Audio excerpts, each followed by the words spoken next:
warahmatullahi wabarakatuh. Perkenalkan, nama saya Hilyatul Jannah, NIM 200207502020 dari mahasiswa program studi Pendidikan Teknologi Pertanian Fakultas Teknik Universitas Negeri Makassar. Baik, dalam video ini saya akan menjelaskan mengenai siklus problem tree pengelolaan wilayah pesisir dan laut secara terpadu, objektif tree pengelolaan wilayah pesisir dan laut secara terpadu, dan pengelolaan sumber daya pesisir dan lautan. Nah, untuk mengefisienkan waktu, mari kita simak video berikut ini.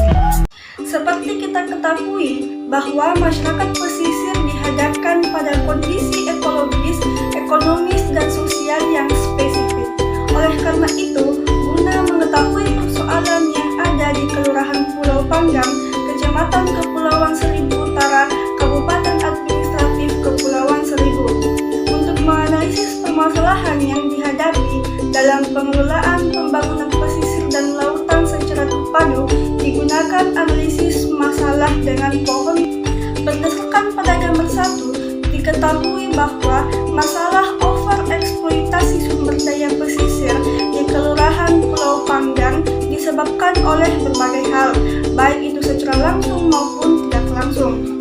Pada gambar 1 menjelaskan problem tree pengelolaan wilayah pesisir dan laut secara terpadu, di mana yang pertama yaitu terdapat indirect cause, yaitu meningkatnya permukiman di kawasan pesisir, tidak jelasnya kewenangan dan peraturan hukum, serta tidak adanya koordinasi dan komunikasi. Penguasaan sumber daya oleh kaum bermodal kuat dan kurangnya kesadaran.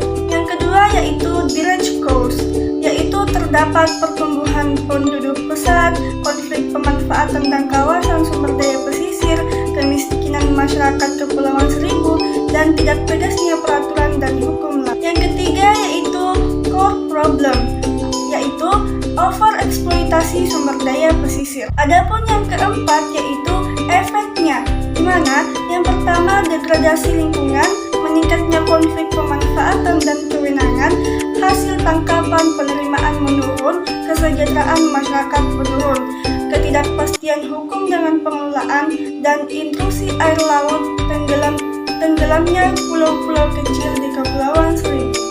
Berdasarkan permasalahan yang dipaparkan dalam problem tree tersebut, maka pohon tujuan atau objektif tree yang memperlihatkan garis besar tujuan pengelolaan, di mana tujuan yang diterapkan dalam strategi pengelolaan adalah sumber daya pesisir dan lautan lestari bagi kehidupan generasi sekarang dan yang akan datang. Pada gambar 2 yaitu objektif tree pengelolaan wilayah pesisir dan laut secara terpadu, di mana upaya intervensi tidak langsung yaitu terdapat program keluarga berencana penataan permukiman di kawasan pesisir, menetapkan kewenangan dan peraturan hukum yang jelas dan perlu koordinasi dan komunikasi antar stakeholders, pengaturan resource property right dan menghargai kearifan lokal, dan penyadaran masyarakat dan law enforcement.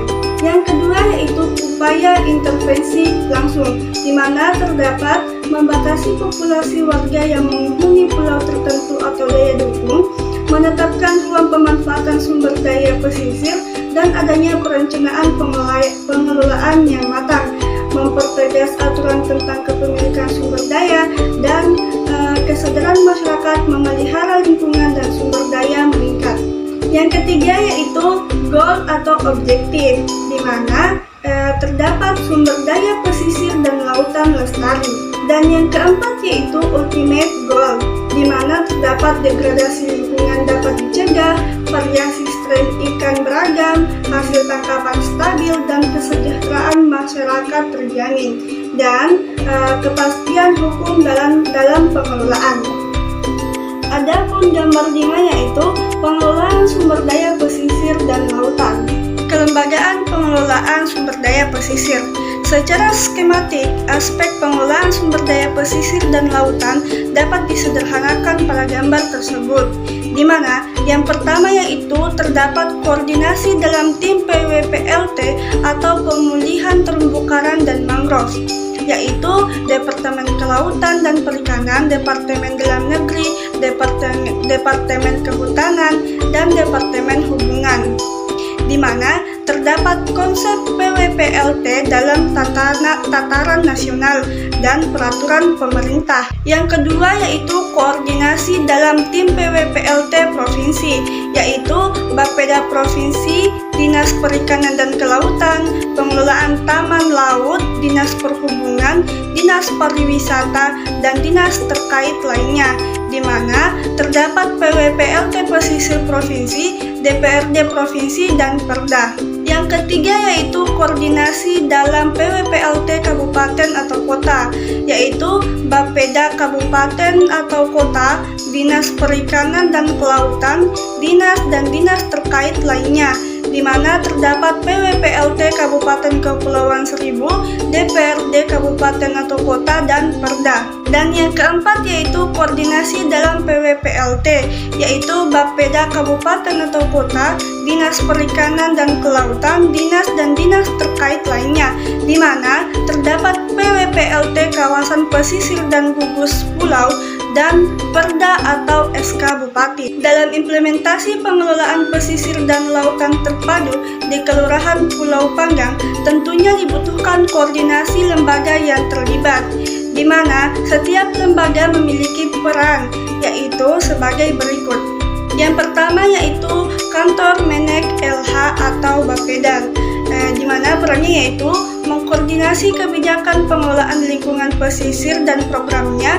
Bapeda mengatur proses studi analisis tentang dampak lingkungan atau AMDAL. Yang kedua yaitu Ditjen Anggaran, di mana perannya yaitu mengkoordinasi segenap kegiatan perencanaan pembangunan nasional dan alokasi sumber dayanya untuk menunjang implementasi program.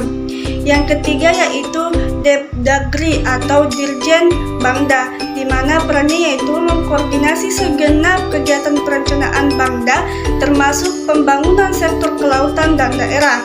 Yang keempat yaitu LIPI, Pusat Pengembangan dan Penelitian Oseanologi, di mana perannya yaitu mengkoordinasi kegiatan penelitian kelautan, pusat informasi data ekosistem kelautan, dan memberikan saran untuk lembaga lainnya. Yang kelima yaitu Bapeda Provinsi Kabupaten Kota, di mana perannya yaitu mengkoordinasi perencanaan pembangunan regional dan sektoral serta swasta di daerah, khususnya perencanaan pengelolaan wilayah pesisir terpadu dan tata ruang. Adapun panitia ADHUC yaitu yang pertama Dewan Maritim Indonesia, perannya yaitu mengkoordinasikan penanganan masalah pembangunan kelautan dan perikanan, dan yang kedua yaitu kelompok kerja provinsi, kabupaten atau kota, di mana perannya yaitu kelompok kerja yang dibentuk untuk mengkoordinasikan pelaksanaan proyek kelautan di daerah.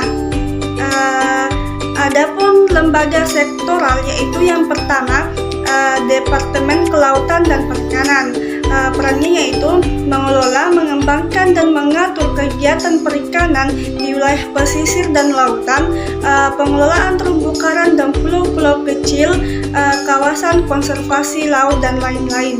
Yang kedua yaitu Departemen Kehutanan atau Dirjen Perlindungan dan Konservasi Alam atau PKA, di mana perannya yaitu mengelola kegiatan konservasi ekosistem pesisir dan lautan, seperti penerapan dan tanam laut nasional, suaka, marga satwa laut dan lain-lainnya.